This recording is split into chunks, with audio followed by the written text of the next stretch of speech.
For a very long time,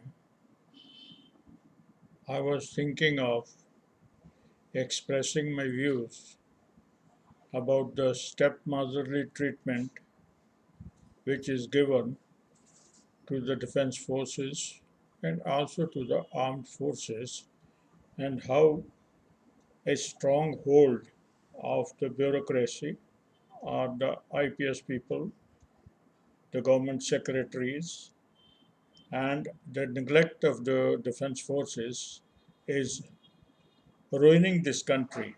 Apart from ruining the careers of so many people and diminishing the name of, tarnishing the name of our defense forces,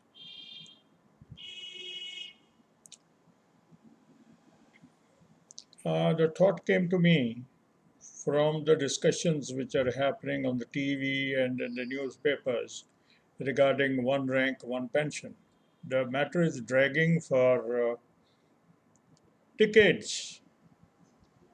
Now, one government has gone without giving any assurance or a firm date to implement this policy of one rank, one pension.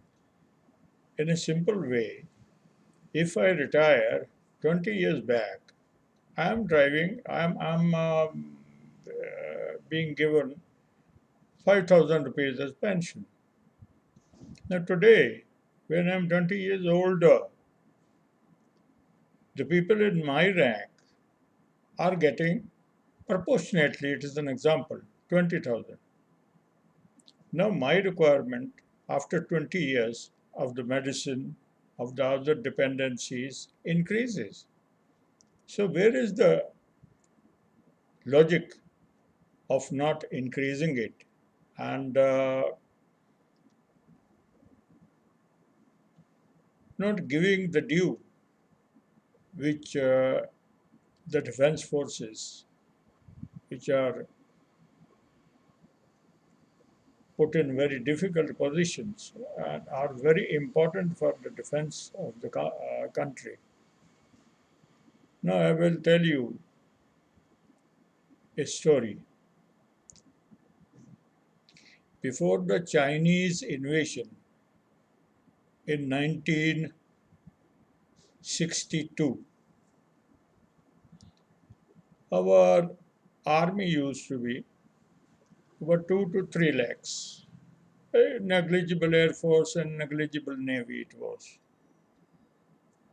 When Chinese invaded, there was a furor, hula baloo all around, tough discussions in the parliament. And then, in a hurried action, what came out? They opened a emergency commission. Emergency commission was for matriculates. All around, hurriedly, the matriculates were called for service selection board interviews.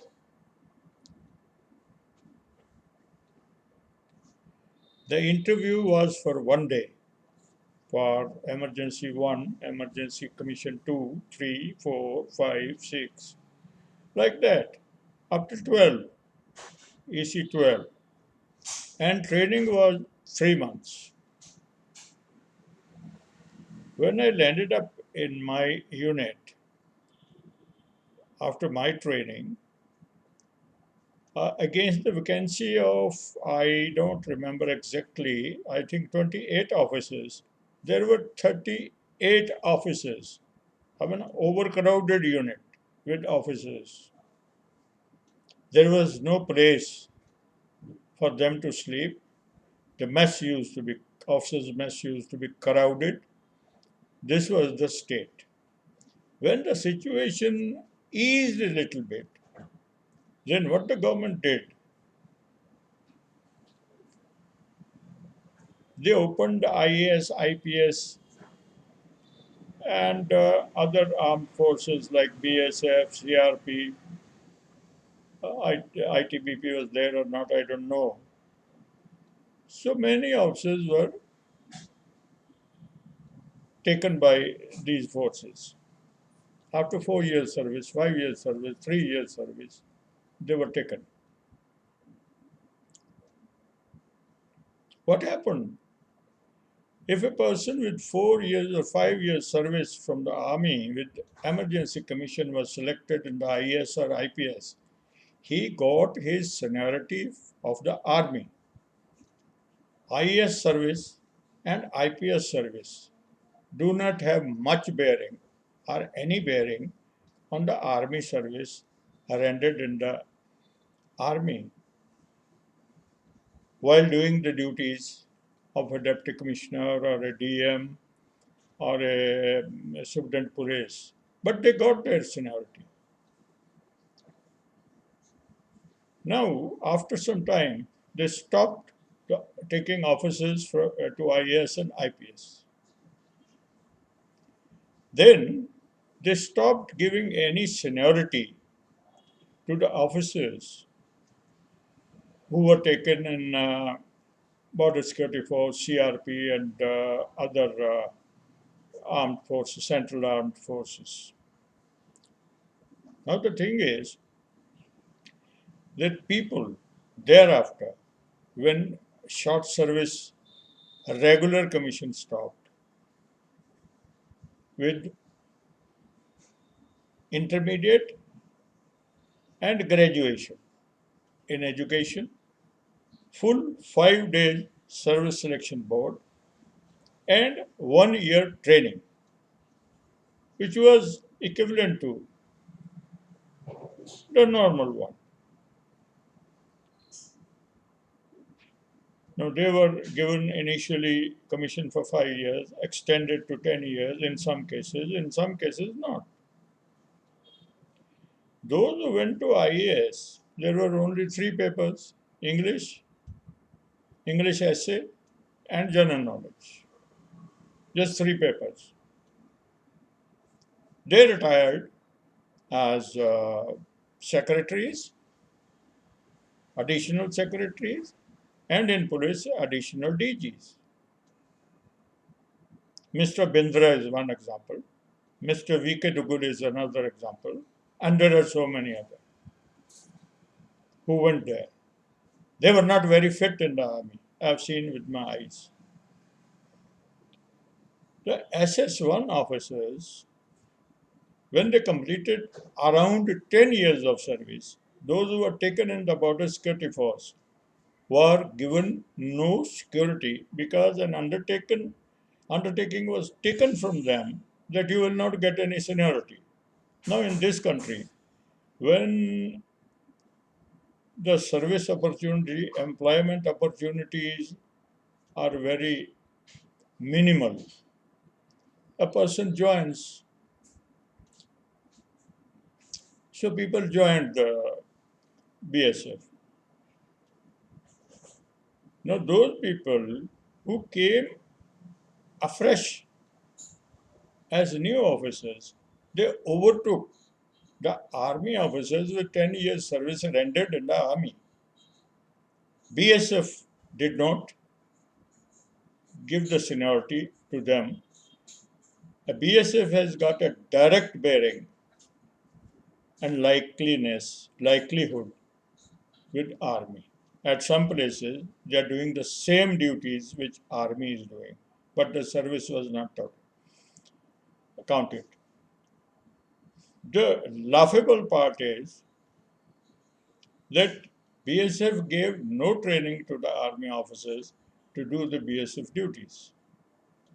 Initially, the BSF units were amalgamation of Rajasthan Constabulary and Punjab Police and Punjab Armed Police and all that khichdi from everywhere. The things were not properly tuned up. It is the army officers who tuned up. Now, why it happened? It happened that if seniority is given to army officers, then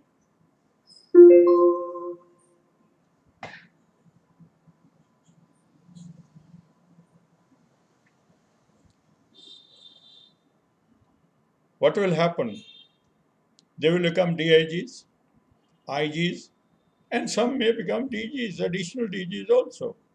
So this was a mischief by the IPS and the government. IPS cannot do anything.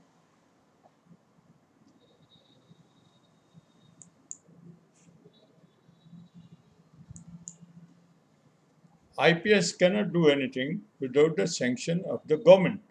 It was a government policy. How it was ignored?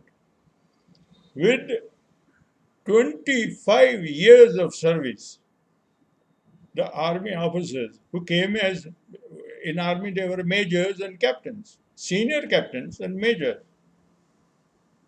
They did 25 years service in border security force, but did not pick up any rank above the rank of deputy commandant.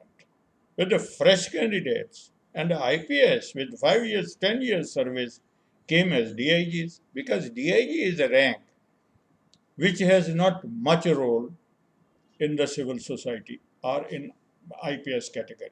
It is the IG minimum, it is the DG or the district head of the police, the SSP or the SP.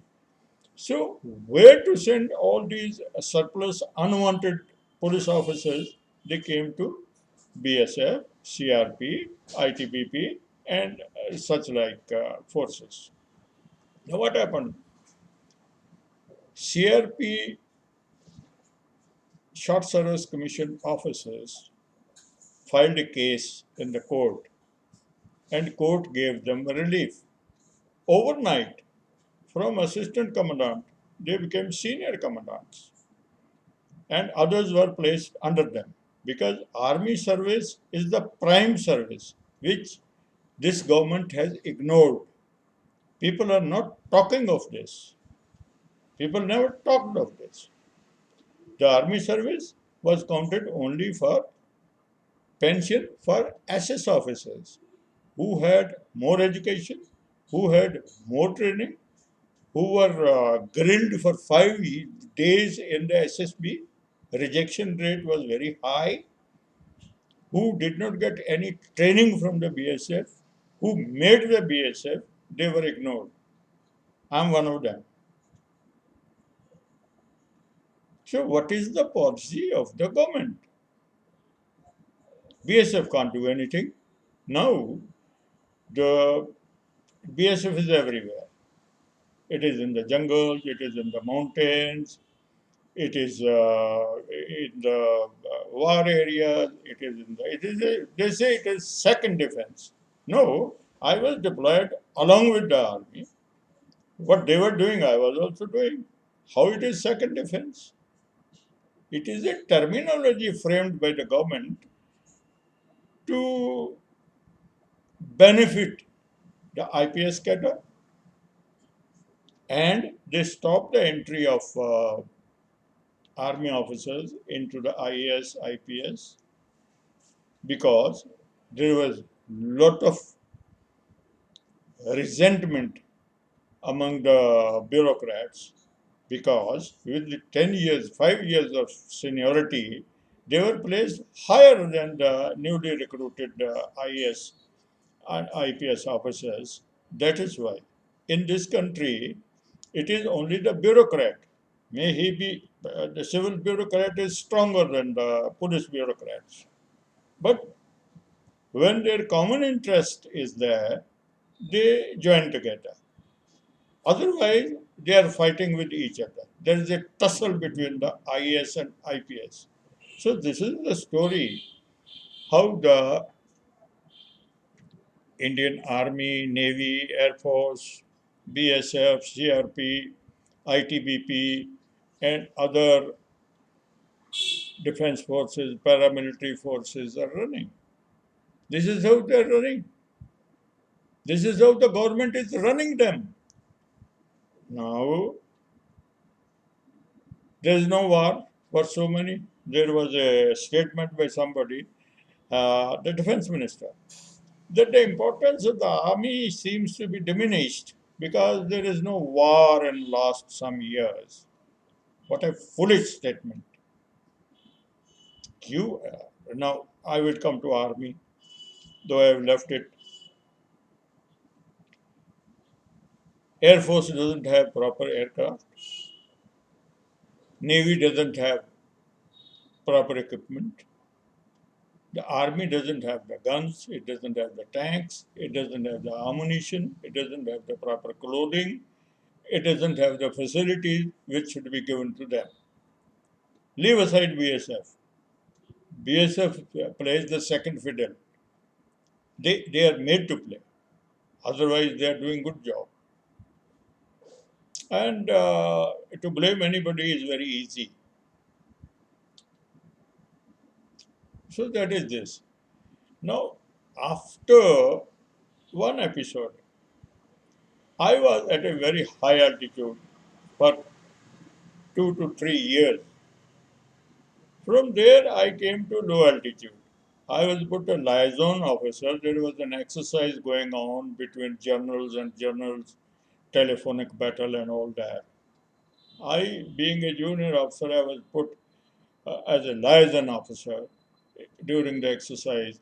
They say, you go and tell that this object has fallen. You go and tell that general this place has fallen. I was doing this duty at a lower place. I mean, plains, at the foothills of a area which is very dangerous. Then came letter for my interview. I had to go for interview. I did not have proper kit, shorts and bananas, and so many things are required. I was sent up. From there, I brought the things. No training, no respite, nothing, because there is no caring of anything. There is no caring. So after living for 3 years in high altitude, very high altitude, how you do the exercises, jump around and beat with the people who have gone from the low altitude, who were placed in good places, the people who were well connected, the people who knew people in the ministry or the senior officers who have never seen a high altitude area, they have not seen a jungle, they have not seen a Naxalite area, they are kept at cozy places. So they can do these things. You see your obstacle course and you're climbing the trees, jumping here, there, psychological test. I tell you, with lack of oxygen in the high altitude, on the high altitude for 3 years, diminishes your mental capacities, your physical capacity. You don't get hunger. You are in very adverse circumstances. You cannot equate with the people who are living in the plains, because I am a Punjabi, I am from plains, I am not a Pahari person who can cope up with these things. So there is no consideration. So ultimately, what happened? Whatever I did, I did. I put my best. I was a good athlete. I was in my training. I was excellent in all events. Thereafter also, I was running at a height of 12, 13,000 feet in a 2 feet or 1 feet high snow. I was complained about by men that he makes us run. And I run with shorts. You are running with warm clothing. So whatever it is. So then one Kamar Saab, who was from some royal family, asked me a question. He asked me, you tell me, when Indira Gandhi abolished privy purses, what you think about that? You tell me what I will think. What I will think about privy purses, it doesn't concern anywhere in the general knowledge or my views. If she has given, it is okay. If she does not give, it is okay. I don't know. I cannot do the reasoning why they should get or why they should not get the privy purses. So such was, he was a comer. If I say it is a wrong thing to give them privy purses, I thought he will get angry psychologically. If I say that Indira Gandhi has done a correct thing, he may get angry. If I say that not giving privy purses is a wrong thing, then I'm going against the government. I'm going against the Prime Minister's view. I am going against the government view. So where should I go? I'm a person from the army. I cannot give political statements which tantamount to either believing or not believing what the government believes in.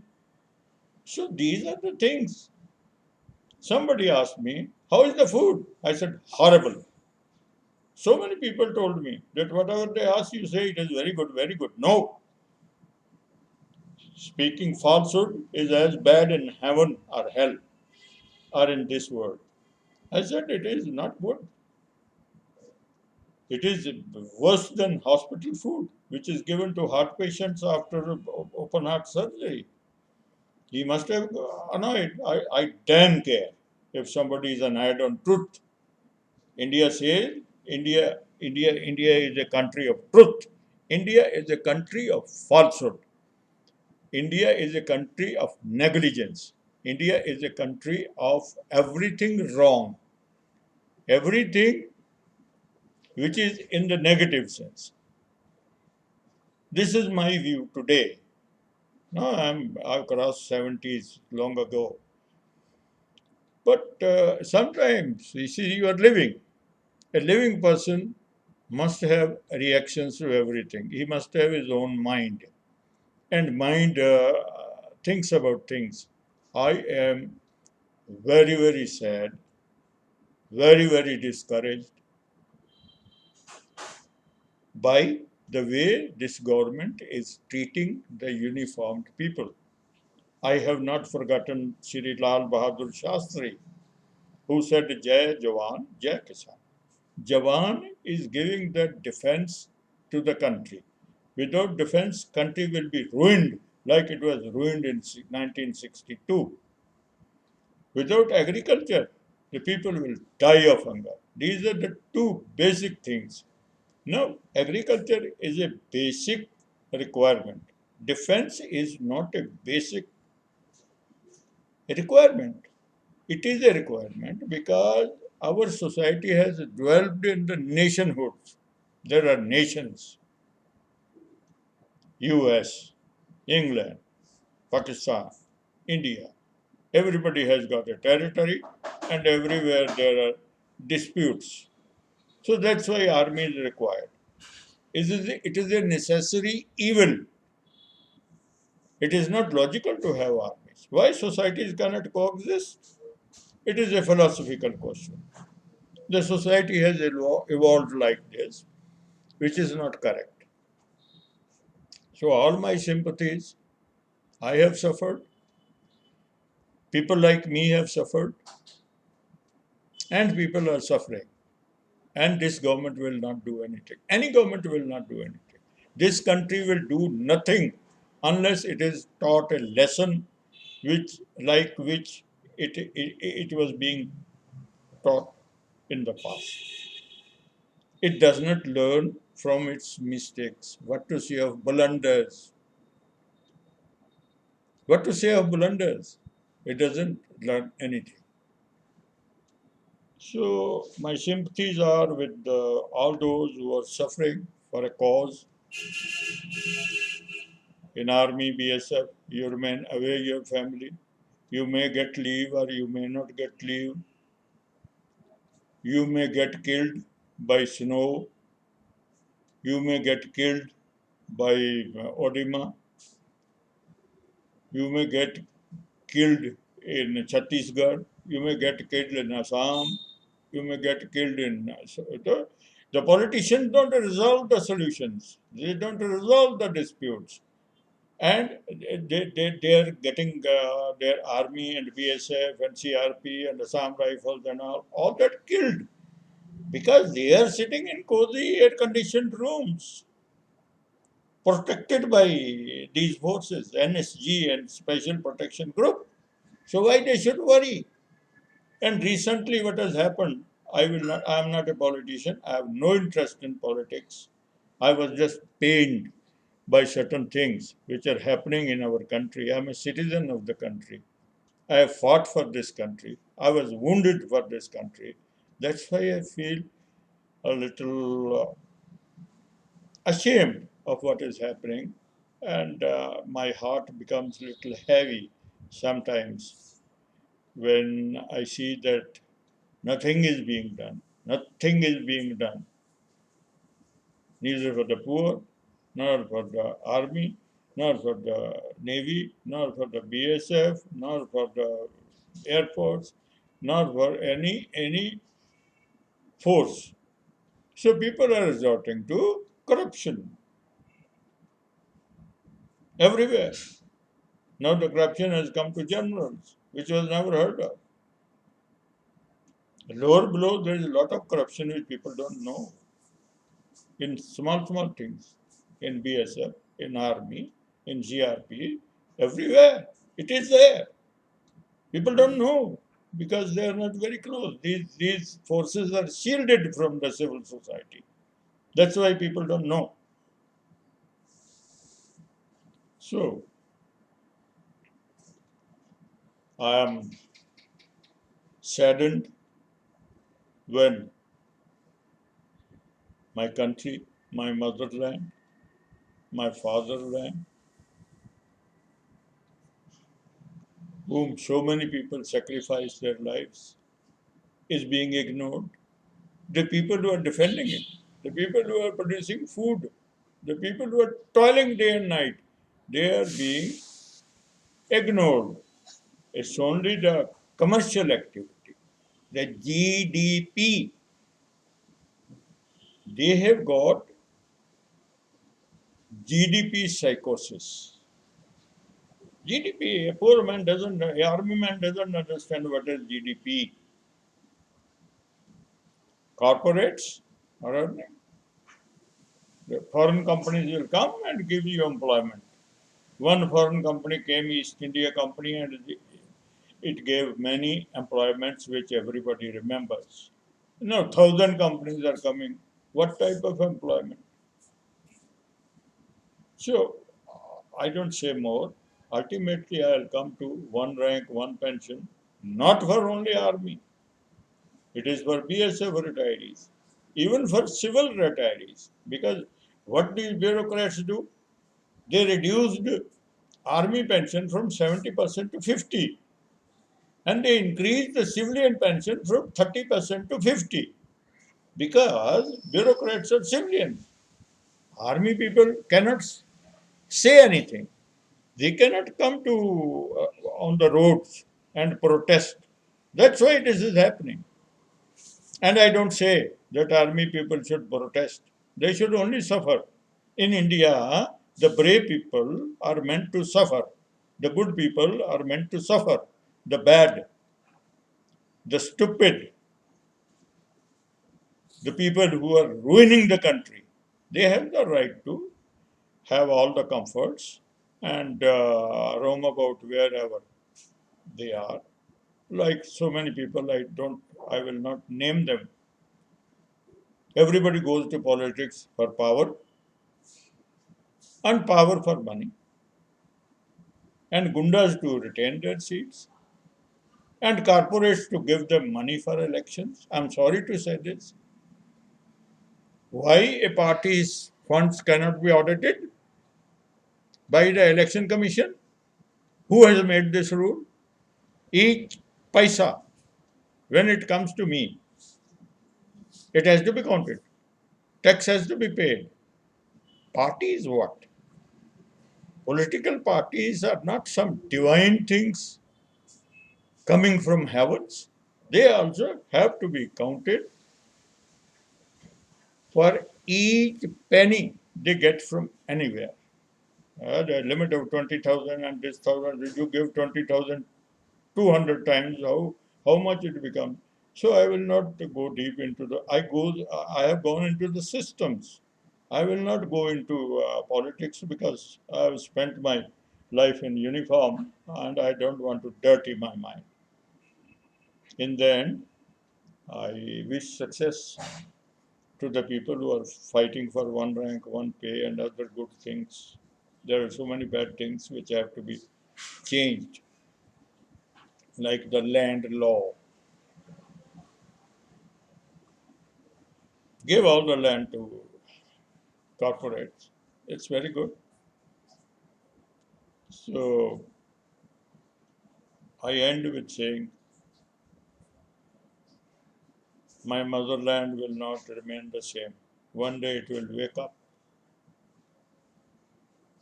Jai Bharat Mata, Jai Bharat, Jai its population, Jai the toiling labor, Jai the soldier on the border, and glory to my country. Jai Hind.